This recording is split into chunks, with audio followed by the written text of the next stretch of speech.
Endilikda ko'z xiraligidan shifo topish imkoni bor sizda. Ko'z shifokori Ali Ashurov tozalay deganman. Xo'p, doktor, qanaqa xizmatlar bor bemorlarimiz uchun?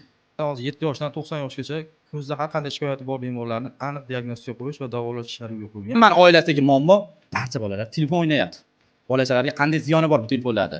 Buni ko'zdan tashqari asabiga yoki ruhiyatiga ta'sir ko'rsatadi, ishtahasi bo'g'iladi, jazavaga tushadigan bo'lib qoladi. Asosan ko'zni xiraligiga olib borib keladi. Keyin ko'p yosh bolalarda keladigan bemorlarimizda ko'zi davolab bo'lmas oqibatlarga olib kelganda bilishadi. Shuning uchun tavsiya etaman ko'z doktoriga har 6 oyda ko'rikdan o'tib turishlarini yoki o'zi ham tekshirsa bo'ladi, ota-onalar bitta ko'zini bekitib, bitta ko'zini tekshirishdi. Chunki bitta ko'zi xira ko'rmay qolsa, ikkinchisi yaxshi ko'rgani hisobiga e'tiborsiz bo'lib qolishadi. Bu sharoitda shunday qilib tekshirsa bo'ladi, lekin ko'z doktoriga bir oyda 6 oyda ko'rikdan turish kerak bo'ladi. Hurmatli onalar, uyda shuni bitta qo'llab ko'ringlar. Farzandingiz ko'zini bekitib, shu harflarni o'qitib ko'rasiz. Bu ko'zini bekitib, albatta harflarni o'qitib ko'rasiz. Iloj bo'lsa umuman telefon o'ynatilmang. Iloj bo'lmasa shuni tekshirib turing. Farovon klinikasiga olib kelib, doktorga bitta ko'rsatib keting farzandingizni.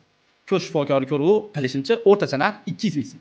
Shahar shunaqa eng o'rtacha narximiz 200 ming atrofida, lekin o'shani ham zo'rlagan maqsadda bizda doktorlik konsultatsiyasi 100 ming, lekin shu konsultatsiyasining ichiga mana shu to'rtta apparatlarni tekshiruvlarni ham hammasini ichida 100 ming so'mga shu aniq diagnostika qo'yib beramiz. Eshityapsizmi? Farovon klinikasida ko'z shifokoriga ko'rinishingiz 100 ming so'm ekan. 1 kilo go'shtga ham pul emas. Like bosib turib, ko'zdan doim noliydigan tanish birishingiz bo'lsa, jo'natib bering, manfaatli bo'ladi.